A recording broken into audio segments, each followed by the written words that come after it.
Hello বন্ধুরা, good morning সকলকে। সবার সারাটা দিন খুব ভালো কাটুক। আমার এখন ভোর 6:30 সকাল হলো। তো ঘুম থেকে আমিও উঠে পড়েছি অনেক আগে, আর এখন দেখি আমার কন্যাও উঠে পড়েছে। তো মেয়েটাকে নিয়ে ও সকাল হলেই এই যে এনার জন্য, এনাই কালকে এত কাঁদছিলেন, এনার জন্য ওপরে ডলটাকে এভাবে ঝুলিয়ে দিয়েছি যাতে ওটাকে দেখলে হাসে, আর দেখে খুব হাসছেও। তো ওকে নিয়ে সকালবেলা যাব একটু বারান্দায় মর্নিং ওয়াক করতে। ও একটু সকালবেলাটা না বাইরের এই আকাশ প্রকৃতি এগুলো দেখতে খুব ভালোবাসে। তো এই একটুখানি ঘোরাঘুরি করার পর ভাবছি একটু রান্নাঘরে যাব। যবে থেকে এখানে বাপের বাড়িতে এসে আছি, মা কোনো কাজই করতে দেয় না। তো সেই কারণে কি হয়, একদম যেন মনে হচ্ছে শরীর বসে গেছে, ভালো লাগে না। আমি একদম বসে থাকতে পারি না, বিরক্ত লাগে। কোনো দিনই বসে থাকিনি, ওই কুড়ের মরণ নয় আর কি আমি। তো এই জন্য মাকে বলেছি আজকে যত যাই বলো রান্না আমি করব। তো মেয়েটাকে শুইয়ে দিয়ে রান্নাঘরে এসে মা বললো আজ ঘুগনি করবে, তো আমি আজকে নিরামিষ ঘুগনি বানাচ্ছি। তো নিরামিষ ঘুগনি হয়ে গেলে একটু অরহর ডাল বানাবো, আর মাছের ডিমের বড়া এই একটু রান্না করব, আর লাস্টে ভাত হবে। তো ঘুগনিটার আবার ফ্যাচাং রয়েছে, বাবা যেহেতু মিষ্টি ছাড়া খায়, বাবার জন্য আগে ঘুগনি মিষ্টি ছাড়া তুলে রেখে তারপরে আমার এটাতে অল্প একটু নামমাত্র মিষ্টি দেব। আমরা আবার একটু নামমাত্র মিষ্টি দিই, তাতে টেস্টটা একটু বেশিই হয়, যা অভ্যাস আর কি বরাবরের খাবার। তো এই রান্না করে বেশি রান্না আজকে কিছু নেই, ফ্রিজে মাছ রয়েছে। তো আমি বললাম আর কিছু রান্না বান্না করতে হবে না, একদিকে ঘুগনি একদিকে ডাল সেদ্ধ হয়ে গেল, পাখায় ডালে ফোড়ন দিয়ে নামিয়ে নিলেই রান্না রেডি। আর মাছের ডিমের বড়াটা একটু বাদে মেখে নেব, ওটা আবার আধ ঘন্টা ভিজতে দিতে হবে, তারপরে ওটাকে বড়া করে নেব। তো তোমাদের মর্নিং রুটিনটা কীরকম আমাকে অবশ্যই বলো। রান্না বান্না সেরে আবার মেয়েটাকে স্নান করাতে যেতে হবে।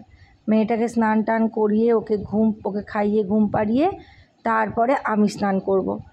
তো এই আমার সারাদিনের রুটিন। তো আজকে মনে হচ্ছে যেন আমার শরীরে জান ফিরে এসছে। রান্নাঘরে এতদিন বাদে ঢুকে আমার আর ভালো লাগে না। আমি এরকম বসে থাকতে পারি না, ওখানে পরের পর কাজ করি। আমি আমি আমি ভালো থাকি, আমি একদম ভালো থাকি আমি একদম ভীষণ মন খোলা প্রাণ খোলাভাবে কাজ করে ভালো থাকি। কিন্তু এই বসে বসে আমার আর ভালো লাগে না। তো এইবার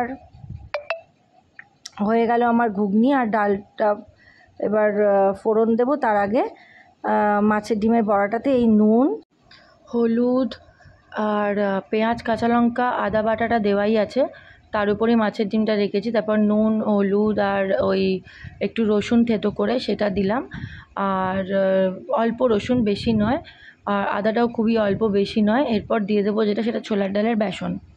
ছোলা ডালের বেসনটা বাইন্ডিংয়ের কাজটা খুব ভালো করবে, কেন কি যখন এটা চটকে মাখবো তখন এখান থেকে তো একটু, যখন আধ ঘন্টা রেস্টের জন্য রাখবো তখন তো একটু হয়, জল ছাড়ে।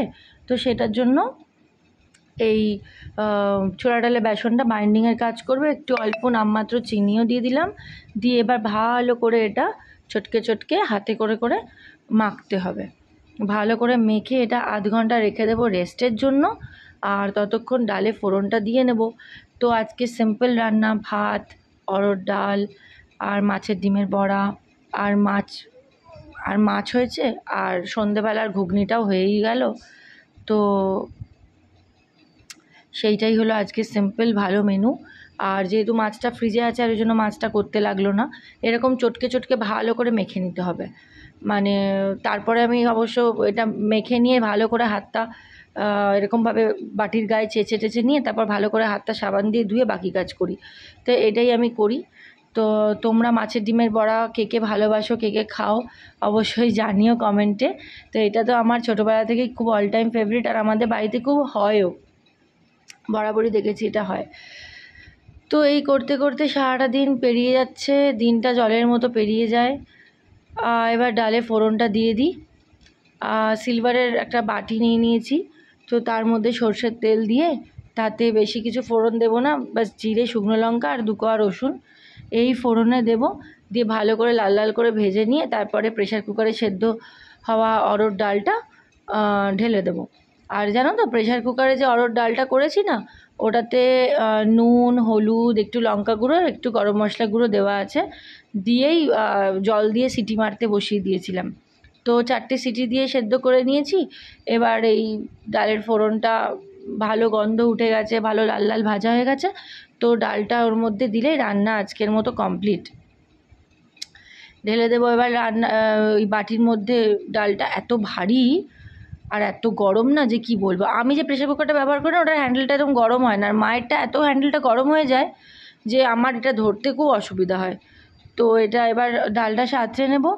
ডালটা সাঁতরে নিলেই আজকের মতো কাজ শেষ। তারপরে চলে যাব, মেয়েকে চান করাবো। মেয়ে এখন একটু ঘুমাচ্ছে, ওই বেলাটা না একটুখানি ঘুমায়। তো সকালবেলাটাও একটু ঘুম চাই ওর একটা, ছোটো তো অনেক। ওই ঘুম থেকে উঠে ওকে চান টান করিয়ে তারপরে আমি চান করে তারপরে দুপুরে খেতে বসবো। এই আমার এখন এখানে রুটিন হয়ে দাঁড়িয়েছে। তো ডালটা ভালো করে সেদ্ধ করে নিই, আর এভাবেই আমার সারাটা দিন কাটলো। তো ভিডিওটা এখানেই শেষ করলাম। দেখা হচ্ছে নেক্সট আর একটা ব্লগে। ততক্ষণের জন্য সাবধানে থেকো। টাটা।